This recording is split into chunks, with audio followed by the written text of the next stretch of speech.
Effectivement, un projet qui allie la rénovation du patrimoine, sa conservation et sa vocation sociale, je dirais que c'est le projet parfait. Ce qui me gênait un petit peu dans la présentation du projet, c'était le manque d'éléments concrets, notamment sur les surfaces dédiées aux 2 centres.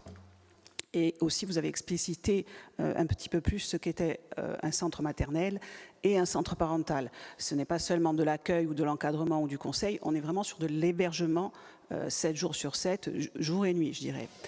Ce qui m'a interrogé, c'est le montant, la somme que vous indiquez de 5,8 millions de rénovation. Rapporté à la surface, on est sur à peu près 1000 mètres carrés, si j'ai bien compris. Après, c'est à vous de me préciser parce que ce n'était pas dans le rapport. Donc, si on est à 5 800 € du mètre carré, on est quand même très très haut au niveau du prix de rénovation. Donc, il aurait été pour nous un peu plus judicieux, effectivement, de présenter le rapport de l'autre direction. Ce n'est pas de votre ressort, mais au moins d'avoir les grands postes financiers concernant la rénovation. Bon, on l'aura à la rentrée, d'après ce que vous nous dites.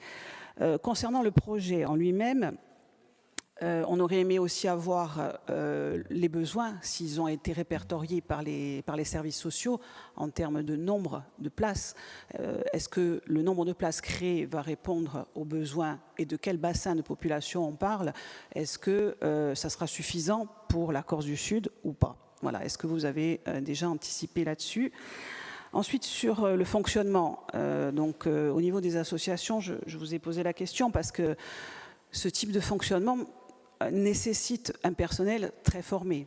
On parle d'éducateurs, on parle de psychologues, on parle d'infirmières, voire de puéricultrices, puisqu'on accueille souvent des enfants en bas âge.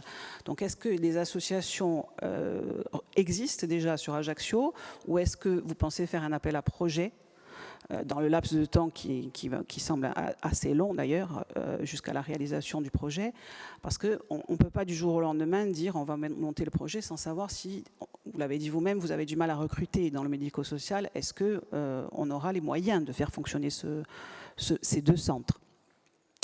Enfin, sur ce que dit ce rapport de l'évolution de notre société, je crois que là aussi, il faut s'interroger, parce qu'effectivement, un centre parental, en Corse, ça n'existe pas.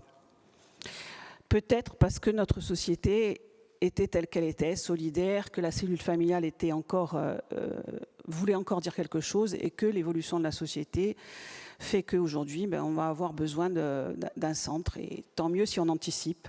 Mais d'un autre côté, on ne peut pas se réjouir que les besoins de ce type existent. Je voulais aussi revenir sur l'avis du CESEC, qui est un avis favorable et qui demande à ce que soit mis à l'étude immédiatement le pendant en Haute-Corse.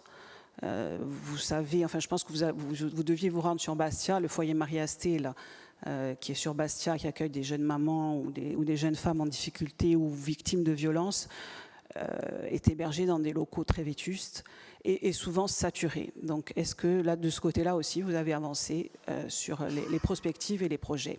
Je vous remercie.